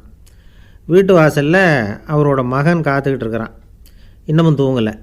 அப்பாவை வாசல்லையே தடுத்து நிறுத்தி, அப்பா உனக்கு சம்பளம் எவ்வளவு அப்படின்னு கேட்குறான். ஏற்கனவே ஆஃபீஸு பிரச்சனைகளால் அலுத்து போய் திரும்புகிற அப்பாவுக்கு கோவம் வந்துட்டுது. என்னடா இப்படிலாம் கேளுன்னு உங்கள் அம்மா உனக்கு சொல்லி கொடுத்தாளா அப்படின்னு சொல்லிவிட்டு உள்ளே போய் சட்டையை கட்டி மாட்டிவிட்டு குளிச்சுவிட்டு மறுபடியும் வெளியில் உடையை மாற்றுகிற சமயம் அப்போ மறுபடியும் மகன் உள்ளே நிற்கிறான் அவர் முன்னாடியே. அப்பா உனக்கு எவ்வளவு சம்பளங்கிறான் மறுபடியும். அப்பாவுக்கு எரிச்சல் அதிகமாகிட்டுது. மணிக்கு $20 போதுமா அப்படின்னார். அப்படின்னா எனக்கு ஒரு $10 தர முடியுமான்னா மகன். இதுக்கு தான் என் சம்பளம் எவ்வளவுன்னு கேட்டியா?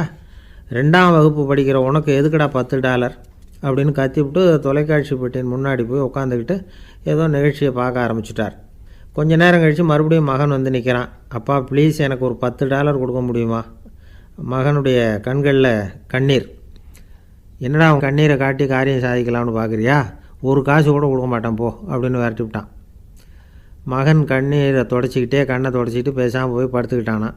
கொஞ்ச நேரம் ஆச்சு. அப்பாவோட கோபம் கொஞ்சம் கொஞ்சமாக குறைஞ்சிது. பிள்ளைகிட்ட கோபமாக கத்துனது தப்பு தாங்கிறது புரிஞ்சுது அவனுக்கு. எழுந்திரிச்சு போனான், படுக்கை இறக்கி போனான். மகனை பார்த்தான். அவன் தலையணையை கட்டி பிடிச்சிக்கிட்டு அழுதுகிட்டு இருக்கிறான். அவனை மெல்ல நெருங்கி அவங்ககிட்ட எதமாக பேசுகிறதுக்கு ஆரம்பித்தானான். எதுக்குடா உனக்கு $10 பள்ளிக்கூடத்தில் கேட்டாங்களா அப்படின்னு கேட்டானான். மகன் சொல்லியிருக்கான், இல்லை டாடி, உனக்கு 1 மணி நேரம் சம்பளம் $20ன்னு சொன்னேன். நீ ஏற்கனவே எனக்கு கொடுத்த பாக்கெட் மணி $10 என்கிட்ட இருக்குது. இப்போ நீ இன்னொரு $10 கொடுத்தீங்கன்னா அதையும் சேர்த்து $20 ஆகிடும். அந்த $20 நான் உனக்கு கொடுத்துருவேன். அப்படி கொடுத்தா நீ என் கூட 1 மணி நேரம் செலவழிப்ப இல்லையா? அதுக்காக தான் $10 கேட்டேன் அப்படின்னு சொன்னானான். அந்த அப்பா கண்ணு கலங்கி போச்சான். ஆதரவோடு தன்னுடைய மகனை கட்டி பிடிச்சி அழ ஆரம்பிச்சிட்டாராம். இதுதான் நண்பர் சொன்ன கதை. அமெரிக்கா மட்டும் இல்லை, உலகம் பூராவும் இன்றைக்கி மனித உறவுகள் இப்படி தான் மாறிட்டுருக்கு. பெரியவர்கள் அறிவுரை என்ன தெரியுமா? உங்கள் குழந்தைகளிடமிருந்து குழந்தை பருவத்தை பிரித்து விடாதீர்கள் அப்படிங்கிறது தான். அதாவது இன்றைய குழந்தைகள் தங்கள் பிருந்தாவனத்தை இழந்து விடுகிறார்கள் அப்படிங்கிறது அவங்களுடைய கருத்து. இந்த நிலைக்கு நாம் காரணமாக இருந்துடக்கூடாது. குழந்தைகளோட விளையாடுவோம், குடும்பத்தோடு உறவாடுவோம் அப்படிங்கிறது தான் நம்முடைய நோக்கமாக இருக்கணும். இன்றைய உறவு முறைக்கு இன்னொரு உதாரணம் சொல்லுவாங்க. ஒருத்தர் வந்தாராம், அவர் பக்கத்தில் ஒரு சின்ன பையன். நாம் அவரை விசாரிக்கிறோம், யார் இந்த பையன் அப்படின்னா அவர் சொல்கிறார், இவன் எனக்கு தூரத்து உறவு அப்படின்னாராம். இந்த தூரத்து உறவுன்னா எப்படின்னு இருக்கான். இதுக்கு அவன் சொல்லியிருக்கிறான், இவன் எங்கள் அப்பாவுக்கு 8வது புள்ள அப்படின்னானான். ஒரு ஊரில் ஒரு பெரிய ஞானி இருந்தார். அவர் படுக்கையில் இருந்தார். இன்னும் கொஞ்சம் நேரம்தான் அவர் இந்த உலகத்தில் இருக்க போகிறார். அவரை சுற்றி ஏகப்பட்ட கூட்டம். ஏற்கனவே அவருடைய உபதேசங்களை கேட்டவங்க பல பேர் அவரை சுற்றி நிற்கிறாங்க. அந்த ஞானி மெதுவாக கண்ணை திறந்து பார்க்குறார். எல்லாரும் அவருடைய கடைசி வார்த்தையை கேட்கறதுக்காக அவளோட காத்துக்கிட்டு இருக்கிறாங்க. அந்த ஞானி மெதுவாக பேச ஆரம்பித்தார். நான் என்னுடைய வாழ்நாள் பூராவும் உங்களுக்கு நிறைய போதனைகள் சொல்லிக்கிட்டு இருக்கிறேன். பேரானந்தம், மகிழ்ச்சி, தியானத்தன்மை, இதை பற்றியெல்லாம் சொல்லியிருக்கிறேன். இப்போ நான் வேறு ஒரு கரைக்கு போய்கிட்டுருக்கிறேன். நான் இனிமேல் இந்த கரையில் இருக்க மாட்டேன். நீங்கள் நான் சொன்னதையெல்லாம் கேட்டீங்க, ஆனால் எதையும் நீங்கள் நடைமுறைப்படுத்தி பார்க்கல. எல்லாம் கேட்டதோடு சரி, அதோடு விட்டுவிட்டீங்க. அப்புறம் அதை தள்ளி போட்டுக்கிட்டே வந்துட்டீங்க. மேலும் அதை தள்ளி போடுறதுல எந்த பிரயோஜனமும் கிடையாது. இப்போ நான் போய்கிட்டு இருக்கிறேன், உங்களில் யாராவது என்னோட வர்றதுக்கு தயாரா அப்படின்னு கேட்டார். அவ்வளவுதான். யாரும் வாயை திறக்கலை. ஒரே மௌனம், சத்தமே இல்லை. ஒருத்தர் பார்த்துக்கிட்டே நிற்கிறாங்க. அந்த கூட்டத்தில் ஒரு ஆள் அந்த ஞானி கூடவே 40 வருஷத்துக்கு மேலே இருந்திருக்கிறான். அவனும் வாயை திறக்காமல் இன்னொருத்தன் முகத்தை பார்த்துக்கிட்டே நிற்கிறான். இந்த சமயத்தில் பின்னாடி நின்றுக்கிட்டு இருந்த ஒருத்தன் கையை தூக்கினான். ஞானி அவனை பார்த்தார். சரி, ஒருத்தனுக்காவது நம்மோட வர்றதுக்கு தைரியம் இருக்குது அப்படின்னு நினச்சார். ஆனால் அந்த ஆள் என்ன சொன்னான் தெரியுமா? ஐயா, நீங்கள் கேட்குறப்போ நான் உடனே எழுந்திருக்கல, கையை மட்டும்தான் தூக்கினேன். என்ன காரணம்னா, நான் எப்படி அடுத்த கரைக்கு சேர்றதுங்கிறது தெரிஞ்சுக்கிறதுக்காக தான். அந்த விவரத்தை மட்டும் இப்போ உங்ககிட்ட இருந்து நான் தெரிஞ்சுக்க ஆசைப்பட்றேன். ஏன்னா இப்போ நான் உங்கள் கூட வர்றதுக்கு தயாராக இல்லை. எவ்வளவோ காரியங்களை நான் இன்னும் இங்கே முடிக்க வேண்டி இருக்குது. வீட்டுக்கு ஒரு விருந்தினர் வந்திருக்கிறார். என்னுடைய இளைய மகனுக்கு கல்யாணம் பண்ணி வைக்கணும். அதனால் இன்றைக்கி உங்கள் கூட வர முடியாது. அது மட்டும் இல்லை, இப்போ உங்கள் கூட அடுத்த கரைக்கு வந்தால் திரும்பி வர முடியாதுன்னு வேறு சொல்கிறீங்க. அதனால் இப்போ நான் வரல. இன்னொரு நாள் நிச்சயமாக நான் வர்றேங்க, உங்களை சந்திக்கிறேன். அதனால் இப்போ நீங்கள் இன்னொரு தடவை எங்களுக்கு விளக்கமாக சொல்லணும். ஏற்கனவே பல தடவை சொல்லியிருக்கிறீங்க. தயவு பண்ணி இப்போ ஒரு தடவை சொன்னீங்கன்னா சௌகரியமாக இருக்கும். அந்த அடுத்த கரையை அடையிறது எப்படி? இப்போ ஒரு தடவை அதை விளக்கமாக சொல்லிட்டிங்கன்னா நல்லா ஞாபகப்படுத்திக்குவேன். அது சரியான சமயம் வர்றப்போ இது எனக்கு உதவியாக இருக்கும் அப்படின்னு நானும். ஆனால் உண்மை என்ன தெரியுமா? அந்த சரியான சமயம் வரவே இல்லை அப்படிங்கிறது தான் உண்மை. இப்படி அந்த கதை முடியும். இந்த கதை அந்த ஒரு ஆளுக்கு மட்டும் இல்லை, கிட்டத்தட்ட எல்லாருக்குமே அது பொருந்தும் அப்படிங்கிறாங்க விவரம் தெரிஞ்சவங்க. எல்லாருமே அந்த சரியான தருணத்துக்காக தான் காத்துக்கிட்டு இருக்கிறாங்களாம். அதுக்காக ஜோசியம் பார்க்குறாங்க, கைரேகை பார்க்குறாங்க. நாளைக்கு என்ன நடக்குங்கிற ஆவலில் எல்லாரும் காத்துக்கிட்டு இருக்கிறாங்க. ஆனால் அந்த ஒரு நாள் ஒருபோதும் வரப்போகிறதில்ல. நீங்கள் தள்ளி போடுறதுக்காக பல அர்த்தமில்லாத காரணங்களை தேடுறீங்க அப்படிங்கிறார் ஒரு ஞானி. காத்திருக்கிறதுலேயே நம்ம காலம் ஓடி போயிடுது. ஏன்னா இன்றைக்கி நாம் சிந்திக்கிறது நாளைக்கு நாம் சிந்திக்கிறது இல்லை. ஒவ்வொரு நாளும் ஒவ்வொரு மாதிரி போயிடுது. நாளைக்கு மறுநாளை பற்றியே சிந்திக்கிறோம். இப்படியே அது பாட்டுக்கு போயிடும். கரையை தொட்டு பார்க்குறது எப்போ? இதுதான் கேள்வி. நமக்கு வேண்டியப்பட்ட ஒருத்தர் ஒரு ரயில்வே பிளாட்ஃபாரத்தில் நின்றுட்டு இருக்கிறார். அங்கே இருக்கிறவங்ககிட்ட கேட்குறாராம், விசாரிக்கிறார். ஏங்க கிழக்க போகிற ரயில் போயிட்டுதுங்களான்னாராம். போயிட்டுதுன்னு இருக்கிறாங்க. கொஞ்ச நேரம் கழித்து ஏங்க மேற்க போகிற ரயில் போயிட்டுதுங்களான்னு கேட்டிருக்காரு. போயிட்டுதுங்களான்ட்ருக்காங்க. அப்புறம் கொஞ்சம் நேரம் கழித்து மறுபடியும் ஏங்க 10:30 மணி வண்டி போட்டுதான்னு கேட்டிருக்கார். தொடர்ந்து காலையிலேருந்து சாயந்தரம் வரைக்கும் இப்படி ஒரே இடத்துல நின்றுட்டு கேட்டுக்கிட்டே இருக்கிறார். இதை பார்த்துக்கிட்டு இருந்த ஒருத்தர் அவர்கிட்ட வந்து, ஏங்க நீங்கள் எங்கே போகணும் அப்படின்னு கேட்டாராம். இவர் மெதுவாக சொன்னாராம், இந்த ரயில்வே லைனை தாண்டி அந்த பக்கம் போகணும் அப்படின்னாராம். நம்பிக்கை இல்லைன்னா இந்த உலகத்தில் நாம் நடமாடவே முடியாது. அவநம்பிக்கையோடு இருந்துக்கிட்டு இருந்தால் என்றைக்கும் அவஸ்தை தான். நாம் நம்புறது நடக்குதோ இல்லையோ அது வேறு விஷயம். ஆனால் எதையும் நம்பி தான் நாம் அடி வைக்க வேண்டியிருக்கு. வேறு ஒன்றும் வேணாம், ஒரு லாட்ரி சீட்டு வாங்குகிறோம், அது எங்கே நமக்கு விழப்போகுது அப்படிங்கிற அவநம்பிக்கையோடவா வாங்குகிறோம்? பரிசு நமக்கு தான் அப்படிங்கிற நம்பிக்கை உள்ளூர இருக்கிறதுனால தான் அதை வாங்குகிறோம். இருந்தாலும் முடிவு வேறு மாதிரி ஆகிடுது. அதுக்காக மனசு சோர்ந்து போகிறதில்ல, அடுத்த மாதமும் சீட்டு வாங்குகிறோம். இந்த நம்பிக்கை தான் மனித வாழ்க்கைக்கு ஆதாரம். ஒரு கடையில் போய் டீ சாப்பிட்றீங்க, அந்த டீ நல்ல டீ தானா, அதில் விஷம் கலந்துருக்குமா அப்படிங்கிற சந்தேகம் வந்துட்டுதுன்னு வச்சுங்க. அதுக்கப்புறம் அதை எப்படி நீங்கள் சாப்பிட முடியும்? நம்பி தான் சாப்பிட்ணும். ரயில் ஒழுங்காக போய் சேருங்கிற நம்பிக்கை இருக்கிறதுனால தான் அதில் ஏறி உட்காடுறோம். லெட்டர் ஒழுங்காக போய் சேருங்கிற நம்பிக்கை இருக்கிறதுனால தான் பெட்டியில் போடுறோம். சரி, நம்ம கதையெல்லாம் நம்மளோட இருக்கட்டும். மனித நம்பிக்கை எந்த அளவுக்கு உறுதியாகவும் அறிவுபூர்வமாகவும் இருக்கணுங்கிறதுக்கு அலெக்சாண்டர் வாழ்க்கையில் நடந்த ஒரு சம்பவத்தை உதாரணமாக சொல்லலாம். இந்த உலகத்தையே ஜெயிக்கணும்னு புறப்பட்டார் அலெக்சாண்டர். ஒரு கட்டத்தில் அவர் சிட்னஸ் நதி கரைக்கு சேர்ந்தார். அந்த சமயத்தில் அவருக்கு கடுமையான நோய் வந்துட்டுது. அவர் கூடவே வந்திருந்த கிரேக்க வைத்தியர்கள் என்னென்னமோ முயற்சியெல்லாம் பண்ணி பார்த்தாங்க. இருந்தாலும் அலெக்சாண்டருக்கு வந்திருக்கிறது என்ன நோய்ங்கிறத அவங்களால கண்டுபிடிக்க முடியல. ஏன்னா அந்த பகுதியில் உள்ளவங்களுக்கு மட்டுமே அதிகமாக வரக்கூடிய ஒரு வினோதமான நோயாக இருந்தது அது. ஆனால் அவர் இருக்கிற இடம் எதிரியோட இடம், பாரசீக மன்னனோட ஆளுகைக்கு உட்பட்ட இடம். என்ன பண்ணுறது அப்படின்னு எல்லாரும் யோசனை பண்ணாங்க. பாரசீக மன்னனோட அரண்மனையில் இருக்கிற வைத்தியர் வந்தால் இந்த நோயை குணப்படுத்தி விடுவார் அப்படின்னு சொன்னாங்க. இருந்தாலும் எதிரியோட நாட்டில் இருக்கிற வைத்தியரை கூப்பிட்டு எப்படி நம்பி வைத்தியம் பார்க்க சொல்கிறது அப்படின்னு சொல்லி எல்லோரும் தயங்கினாங்க. ஆனால் அலெக்சாண்டர் தயங்கலை. பரவாயில்ல, அழைச்சிட்டு வாங்கன்னு விட்டார். உடனே அவரை போய் அழைச்சிட்டு வந்துட்டாங்க. அவர் வந்தார். அலெக்சாண்டர் உடம்பை பரிசோதனை பண்ணி பார்த்தார். சரி, இதை குணப்படுத்தி விடலாம், பயப்பட வேண்டியதில்லை. ஆனால் இதுக்கு ஒரு மூலிகை ரசம் தயார் பண்ணி கொடுக்கணும். நான் போய் அதை தயார் பண்ணிவிட்டு 2 நாளில் திரும்பி வந்துடுறேன் அப்படின்னு சொல்லிவிட்டு போனார் அந்த வைத்தியர். அதே மாதிரி 2 நாளில் திரும்பி வந்தார் மூலிகை ரசத்தோடு. இதுக்கு இடையில் அலெக்சாண்டரோட தளபதிகளில் ஒருத்தர் ரகசியமாக ஒரு எச்சரிக்கை கடிதம் கொடுத்து அனுப்பியிருக்கிறான். அதை வாங்கி என்ன விஷயம்னு பார்த்தார். இப்போ உங்ககிட்ட வந்திருக்கிற எதிரி நாட்டு வைத்தியரை நம்பாதீங்க, அவன் கொண்டுகிட்டு வந்திருக்கிற மூலிகை ரசத்தில் விஷம் கலந்துருக்குது அப்படின்னு அதில் எழுதியிருக்கு. அதை பார்த்தார் அலெக்சாண்டர். இருந்தாலும் கொஞ்சம் கூட அலட்டிக்கலை. வைத்தியர் கொடுத்த மருந்தை வாங்கி கடகடன்னு குடிச்சுட்டு அதுக்கப்புறம் அந்த கடிதத்தில் இருந்த விஷயத்தை அந்த வைத்தியர்கிட்ட சொன்னார். வைத்தியர் திகைச்சு போயிட்டார்.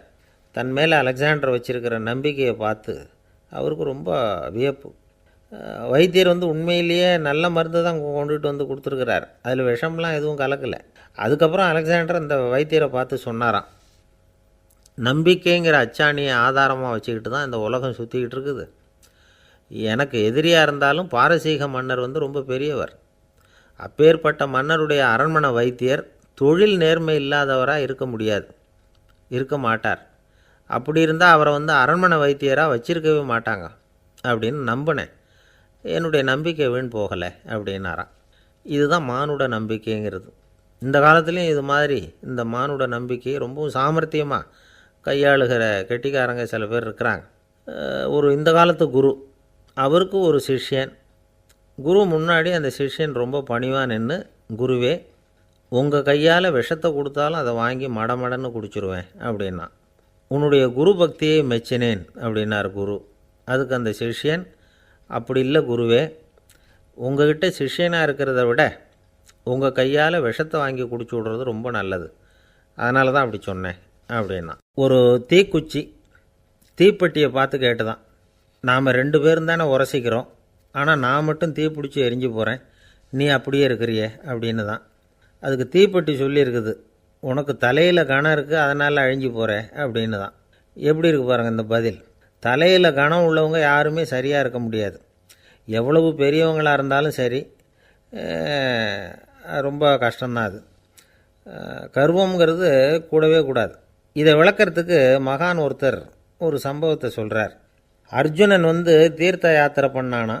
அப்போது தென்னிந்தியாவுக்கு வந்திருக்கிறான். ராமேஸ்வரத்துக்கு போனப்போ அங்கே இலங்கைக்கு கல்லுலாம் அடுக்கி போடப்பட்டிருந்த பாலத்தை பார்த்தானா. ஒரு சின்ன குரங்கு அதுக்கு பக்கத்தில் விளையாடிக்கிட்டு இருந்திருக்கு. அதை பார்த்துட்டு அர்ஜுனன் சிரிச்சிருக்கான். ஏன் சிரிக்கிறேன்னு கேட்டிருக்கு அந்த குரங்கு. ராமன் மிகச்சிறந்த வில் வீரன். அப்படி இருக்கிறப்போ அவன் இலங்கைக்கு அம்புகளாலேயே ஒரு பாலம் கட்டியிருக்கலாம். அதை விட்டுட்டு போயும் உன்ன மாதிரி குரங்குகளை துணையாக வச்சுக்கிட்டு இப்படி ஒரு கருங்கல் பாலத்தை கட்டியிருக்கிறானே அப்படின்னானா. அம்புகளால் பாலம் கட்ட முடியுமா அப்படின்னு கேட்டு தான் குரங்கு. ஏன் முடியாது, என்னால் முடியுமேன்னு இருக்கான் அர்ஜுனன். அம்பால் பாலம் கட்டலாம், இருந்தாலும் என்ன மாதிரி குரங்குகள் ஏறி நடந்தால் அது தாங்குமா? அதனால தான் ராமர் கருங்கல் பாலமே கட்டினார் அப்படின்னுது குரங்கு சொல்லிச்சான். அப்படியே சொல்கிற, நான் வேணும்னா இப்போ அம்புகளாலேயே ஒரு பாலத்தை கட்டுறேன், நீ அது மேலே ஏறி நடந்து பார். பாலம் விழுந்துட்டுதுன்னா நான் தீ மூட்டி அதில் குதித்து உயிர் தியாகம் பண்ணிவிடுறேன் அப்படின்னு நான் ரொம்ப கோபமாக. உடனே அந்த சின்ன குரங்கு பெரிய உருவம் எடுத்துட்டு தான் கையில் கதையோடு அர்ஜுனன் முன்னாடி நிற்கிறான் அனுமன். பார்த்தா, என்னுடைய தலைவர் ராமரையா இழிவாக பேசுகிற, நீ இப்போ பாலம் கட்டு, நான் என்னுடைய பலத்தை காட்டுறேன் அப்படின்னு அனுமன். அர்ஜுனன் தன்னுடைய காண்டிபத்தை எடுக்கிறான், சரமாரியாக அம்புகளை விடுறான். அதெல்லாம் ஒன்றோட ஒன்று கோத்துக்கிட்டு அப்படியே பாலம் மாதிரி நிற்கிது. அர்ஜுனன் தலை நிமிர்ந்து நின்னான். அனுமன் உயர கிளம்பி அங்கேருந்து பாலத்தில் பொத்துன்னு இறங்கினான். பாலம் அப்படியே நொறுங்கி போச்சு தூள் தூளாக. என்ன அர்ஜுனா, இப்போ என்ன செய்ய போகிற அப்படின்னு நான் ஏளனமா. அர்ஜுனன் தலையை தொங்க போட்டுக்கிட்டான். சொன்னபடி தீ மூட்டி அதில் குதிக்கிறதுக்காக 3 தடவை சுற்றி வந்தான். அப்போது கிருஷ்ணர் அங்கே வந்தார். என்ன அர்ஜுனா, என்ன நடக்குது, என்ன இது அப்படின்னு ஒன்றும் தெரியாத மாதிரி கேட்டார். அர்ஜுனன் வாயை திறக்கிறதுக்கு முன்னாடி அனுமன் வாயை திறந்தான், நடந்ததை சொன்னான். அர்ஜுனன் சவால் விட்டபடி உயிர் திறந்தே ஆகணும்னா அனுமன். கிருஷ்ணர் யோசனை பண்ணார். நல்லது, இந்த சவால் விட்டதுக்கும் நடந்ததுக்கும் யார் சாட்சி? பெரியவர் ஒருத்தரை சாட்சியாக வச்சுக்கிட்டல்லவா நீங்கள் இந்த போட்டியை நடத்தியிருக்கணும் அப்படின்னார். அதனால் என்ன, இப்போ மறுபடியும் அந்த போட்டியை நடத்திவிட்டா போச்சு, என்னால் அந்த அம்பு பாலத்தை நொறுக்க முடியாதா அப்படின்னு அனுமன். சரி, இப்போ மறுபடியும் அது நடக்கட்டும்னார் கிருஷ்ணர். அர்ஜுனன் அம்பு பாலம் அமைச்சான். அனுமன் ஏறி குதிச்சான். பாலம் அசைஞ்சு கொடுக்கவே இல்லை, அவ்வளோ உறுதியாக இருக்குது. இப்போ அனுமன் தலையை குனிஞ்சிக்கிட்டான். அர்ஜுனன் நன்றியோடு நிமிர்ந்து பார்த்தான். கிருஷ்ணருடைய தோள்கள்லேயும் முதுகள்லேயும் ரத்தம். என்ன சுவாமி, என்ன நடந்ததுன்னு நான் பதறி போய், உன் அம்பு பாலத்தை நான் தான் முட்டு கொடுத்து தாங்கிக்கிட்டு இருந்தேன். அனுமன் குதித்தப்போ என் மேலே ஏற்பட்ட காயங்கள் இவை. பின்ன உன்னுடைய அம்பு பலத்தினாலேயா பாலம் நின்றுதுன்னு நினைக்கிற அப்படின்னாரான். முதல்ல அர்ஜுனன், அப்புறம் அனுமன் 2 பேருக்குமே கர்வ பங்கம் ஆகிட்டு தான்.